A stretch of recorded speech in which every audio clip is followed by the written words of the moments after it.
Congress party అధికారంలోకి వచ్చిన తర్వాత తెలంగాణలో శాంతి భద్రతలు పూర్తిగా ఇబ్బందిపోతూ ఉన్నాయి.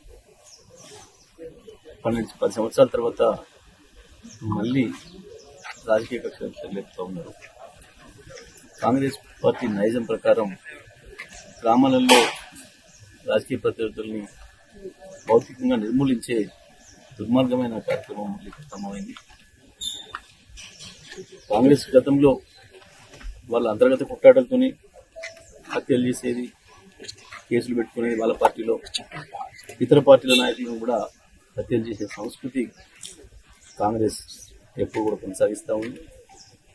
నిన్న రాత్రి నూతనకల్ మండలం తుమ్మతుర్తి నియోజకవర్గం నూతనకల్ మండలం లింగంపల్లి గ్రామంలో బీఆర్ఎస్ పార్టీ కార్యకర్త మా ఉప్పల మల్లయ్యను దారుణంగా హత్య చేయడం జరిగింది. కాంగ్రెస్ పార్టీ గుండాలు ఈ హత్యను తీవ్రంగా ఖండిస్తూ ఉన్నాం.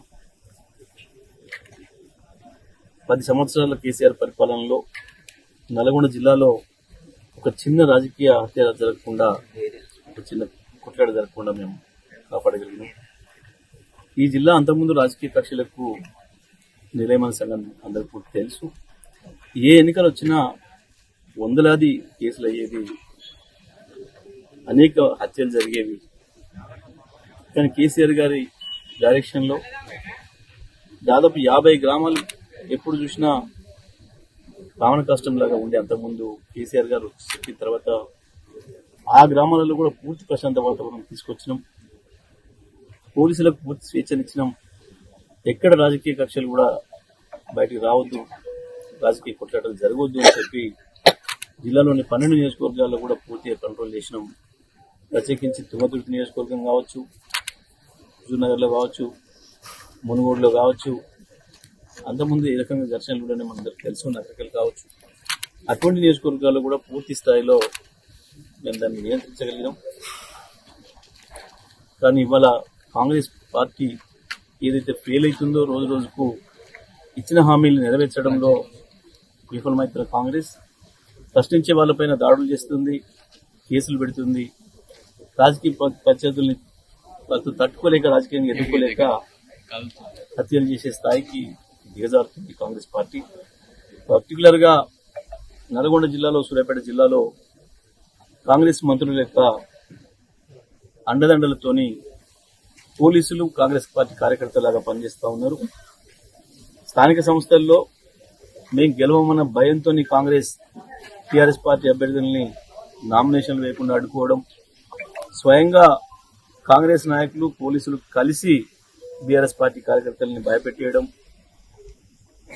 రిటర్నింగ్ ఆఫీసర్ల ఎదురుగానే బీఆర్ఎస్ పార్టీ అభ్యర్థులకు కనుమలు కప్పడం బలవంతంగా, లేదా పోలీసులు స్టేషన్ పిలిపించి బీఆర్ఎస్ నాయకుల్ని, బీఆర్ఎస్ నుంచి నామినేషన్ వేసిన వాళ్ళని కాంగ్రెస్ పార్టీ నాయకులకు అప్పచెప్పి వీళ్ళు చెప్పినట్టు వినకపోతే మీ పని చెప్తామని చెప్పి భయపెట్టించి దుర్మార్గంగా ప్రవర్తిస్తున్నారు. హుజూర్ లో ఉత్తమ్ కుమార్ రెడ్డి గారి అనుచరుల ఆగడాలు కూడా పెరిగిపోతా ఉన్నాయి. అదేవిధంగా సూర్యాపేట తుమ్మతుర్తిలో కూడా అదే పరిస్థితి కొనసాగుతుంది. మేం పోలీస్ అధికారులకు మొదటి నుంచి చెప్తూ వచ్చినాం, లా అండ్ ఆర్డర్ అనేది మీరు కంట్రోల్ చేయకపోతే అది ప్రజల చేతిలోకి తీసుకోవాల్సి వస్తుంది, తర్వాత మీరు ఇబ్బంది పడతారనే మాట కూడా చెప్పినాం. మేము ఇప్పటికీ చెప్తూనే ఉన్నాం, మా కార్యకర్తల్ని సంయమనంగా ఉండండి అని చెప్తా ఉన్నాం. చిన్న చిన్న ఘర్షణలు జరిగిన చోట మేము కేసులు కూడా పెట్టవద్దని చెప్తా ఉన్నాం. కానీ కాంగ్రెస్ పార్టీ మాత్రం ఎట్టి పరిస్థితులలో కూడా వీళ్ళని అణిచివేయాలి, ప్రజా వ్యతిరేకతను బయటికి రానియొద్దు, కనపడనియొద్దు అన్న ఒక దుర్మార్గమైన ఆలోచనతోనే ఇటువంటి భౌతిక దాడులకు దిగుతూ ఉంది. నేను ఇప్పటికి కూడా చెప్తా ఉన్నా, డీజీపీ గారు మీరు ఇన్వాల్వ్ కావాల్సిన అవసరం ఉంది. సూర్యాపేట జిల్లా, నల్గొండ జిల్లాలో పోలీసుల పనితీరు పైన జిల్లా అధికారులకు ఎన్నిసార్లు చెప్పినప్పటికీ కూడా ఫలితం కనబడతలేదు. స్థానిక పోలీసులు కాంగ్రెస్ పార్టీ మండల అధ్యక్షుడు ఏం చెప్తే గదే చేసే పనిలో ఉన్నారు. వాళ్ళు కేసులు పెట్టమంటే పెడుతున్నారు, లేదంటే వదిలేస్తున్నారు. ఏ చట్టాలు, ఏ నిబంధనలు లేకుండా కాంగ్రెస్ పార్టీ కార్యకర్తలుగానే పనిచేస్తున్నారు. ఈ విషయంలో నేను డీజీపీ గారు చెప్తా ఉన్నా, మీరు వెంటనే జోక్యం చేసుకుని సరి చేయకపోతే నల్గొండ జిల్లా రావణ కష్టం అవుతుంది, సూర్యాపేట జిల్లా రావణ కష్టం అవుతుంది. అందరికి విజ్ఞప్తి చేస్తున్నాం, మనమేం ఆవేశపడే పని లేదు, మనమేం తొందరపడే పని లేదు. ప్రజల్ని సమీకరించడం ద్వారానే ప్రజల ద్వారానే ఈ గుండాయిజాన్ని ఎదుర్కోవాలి తప్ప మనమేం మళ్ళీ తిరిగి బతికిదాడు చేసే అక్కడ లేదు.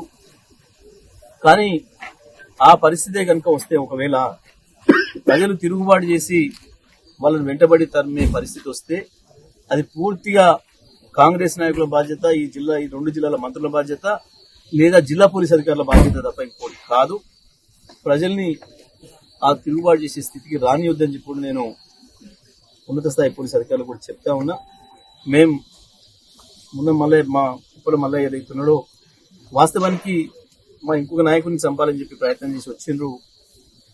కానీ దురదృష్టవశాత్తు ఈయన ముందుండడం వల్ల పాపం ఈ కార్యకర్తను కూడా హత్య చేసినారు. ఇప్పటికి కూడా మా మిగతా నాయకులకు కూడా అక్కడ రక్షణ లేని పరిస్థితి ఉంది. ఎందుకంటే పోలీసులు కొట్టిన వాళ్ళ వెంటనే ఉంటున్నారు, వాళ్ళు కొట్టడానికి అవకాశం ఇస్తున్నారు. కనీసం ఆత్మరక్షణ చేసుకునే అవకాశం కూడా బీఆర్ఎస్ పార్టీ కార్యకర్తలకు ఇవ్వటం లేదు. పోలీసులే చేతులు పట్టుకుని కాంగ్రెస్ కార్యకర్తల చేత కొట్టిస్తున్నారు, కాంగ్రెస్ గుండాల చేత కొట్టించే దారుణమైన పరిస్థితి కనబడుతుంది. గతంలో ఎప్పుడు కూడా లేదు ఇది తెలంగాణలో. పోలీసులు ఈ రకంగా ఏకపక్షంగా వ్యవహరించడం అనేది. ఆ మండలంలో గతంలోనే 6 నెలల క్రితమే ఒక హత్య జరిగింది. అది కాంగ్రెస్ పార్టీ అంతర్గత తగాదాలతోనే జరిగింది. మేము ఆ రోజే చెప్పినాం, నేను ఆ రోజే బహిరంగంగా చెప్పినా ఇది పోలీసుల వైఫల్యం తప్ప ఇంకొకటి కాదు. మీరు ఉదాసీనంగా ఉంటే ఇదే రకంగా కొనసాగుతాయనే మాట.